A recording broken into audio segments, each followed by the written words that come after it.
Majira ya saa 1:55 ambapo tunaweza tukasema kwamba ni saa 2 kasoro za jioni, ambapo mwili wa mpendwa wetu aliyekuwa mbunge wa jimbo la Peramiho mkoani Ruvuma, marehemu Mheshimiwa Jenista Mhagama, umewasili hapa nyumbani kwake Itega jijini Dodoma.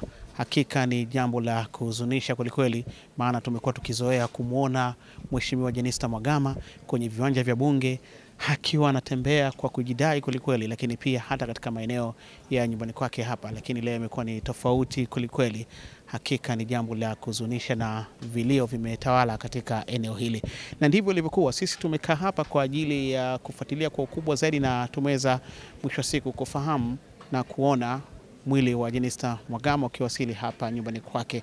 Sasa kesho pia kuna ratiba nyingine ambapo mwili wake utapelekwa katika kanisa la parokia ya Kiwanja cha Ndege hapa jijini Dodoma, na itafanyika ibada pale, na kisha tena mwili utarejea hapa nyumbani kwa mujibu wa ratiba ambayo tumeweza kuelezwa.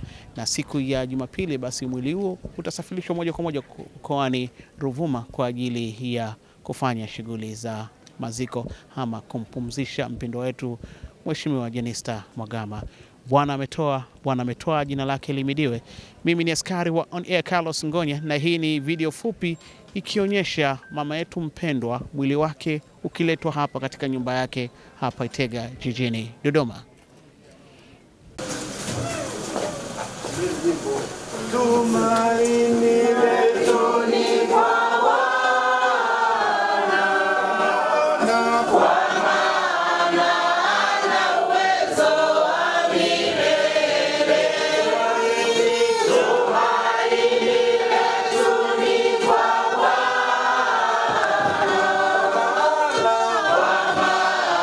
Hasa wakati huu, lakini Mwenyezi Mungu amependa apumzike kipindi hiki.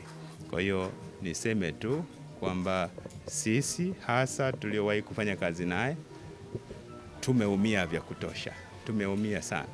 Kwa hiyo lakini Mungu ndiye anapanga maisha ya mwanadamu yaweje. Lakini ni pole kwa Watanzania kwa kupotelewa na mtu mahiri, mtu aliyekuwa na weledi mkubwa na kiongozi aliyekuwa na ubobevu na ustamilivu mkubwa.